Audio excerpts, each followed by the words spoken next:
ഹോർമിസ് കടലിടുക്ക് അടച്ച് ഇറാൻ. കപ്പലുകൾ എത്തിയാൽ കത്തിക്കുമെന്ന ഭീഷണി. ആക്രമണത്തിൽ ഇറാനിൽ മരണം 1700.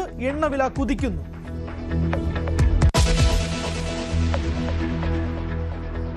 ലെബനനിലും ടെഹ്റാനിലും ആക്രമണം കടുപ്പിച്ച് ഇസ്രായേൽ. യുദ്ധം തുടങ്ങിയിട്ടേ ഉള്ളൂവെന്ന് അമേരിക്ക.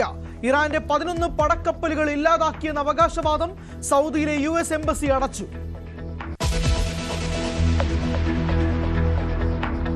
ഖമനേയെ വധിക്കാൻ യുദ്ധതന്ത്രം ഒരുക്കിയത് മുസാദ് തന്നെ. ഇറാന്റെ പരമോന്നത നേതാവിനെ ഇസ്രായേലിന്റെ രഹസ്യാന്വേഷണ വിഭാഗം നിരീക്ഷിച്ചത് മാസങ്ങളോളം. ടെഹ്റാനിലെ ട്രാഫിക് ക്യാമറകളടക്കം ഹാക്ക് ചെയ്ത് മുസാദിന്റെ നീക്കം.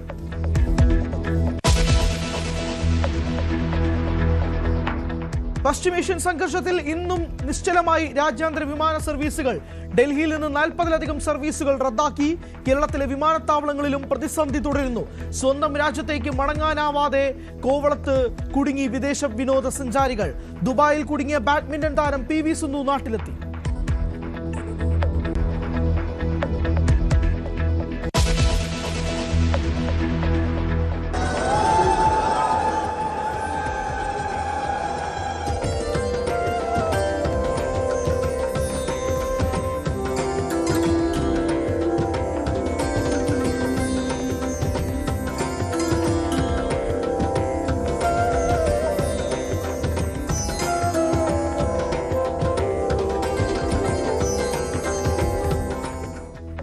മനം നിറച്ച് പൊങ്കാല. 10,000-ങ്ങൾക്ക് ഭക്തി നിർവൃതി.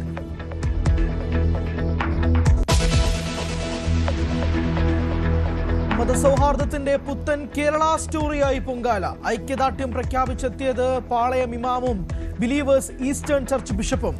പൊങ്കാല പുണ്യം തേടി പ്രമുഖ. ആറ്റുകാൽ പൊങ്കാല ഇവിടെ ഉള്ളവരോട് ചോദിച്ചാൽ അറിയാം. അവരുടെ ലൈഫിന്റെ ഒരു ഭാഗമാണ് പൊങ്കാല എന്ന് പറയുന്നത്. മുടക്കാറില്ല, പറ്റുമെങ്കിൽ ആരും മുടക്കാറില്ല. ഇത് എന്റെ 3ാമത്തെ പൊങ്കാലയാണ്.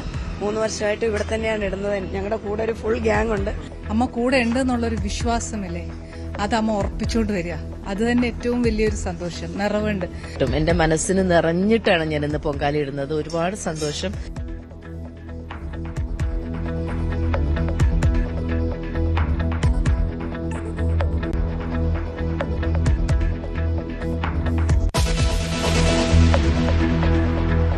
രമേശ് പിഷാരടിയെ സ്ഥാനാർത്ഥിയാക്കാനുള്ള നീക്കത്തിൽ കോൺഗ്രസിൽ അതൃപ്തി. ഷാഫി പറമ്പിലിനെ നോമിനികളെ വീണ്ടും എത്തിക്കുന്നതിൽ പാലക്കാട് DCCയിൽ വിയോജിപ്പ്.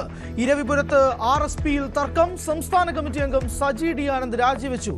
ഷിബു ബേബി ജോണിന്റെ ഏകാധിപത്യമെന്ന ആരോപണം.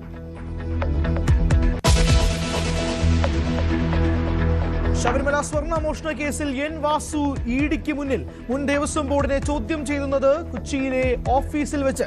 SIT കേസിൽ സ്വാഭാവിക ജാമ്യം കിട്ടിയതിന് പിന്നാലെ EDയുടെ നീക്കം. ആരോഗ്യമന്ത്രിക്കെതിരായ വധശ്രമ കേസിൽ KSU പ്രവർത്തകർക്ക് ജാമ്യമില്ല. ജാമ്യം നിഷേധിച്ചത് കണ്ണൂർ ജുഡീഷ്യൽ മജിസ്ട്രേറ്റ് കോടതി. പത്തനംതിട്ടയിലെ പൊതുപരിപാടിയിൽ പങ്കെടുത്തു വീണ ജോർജ്.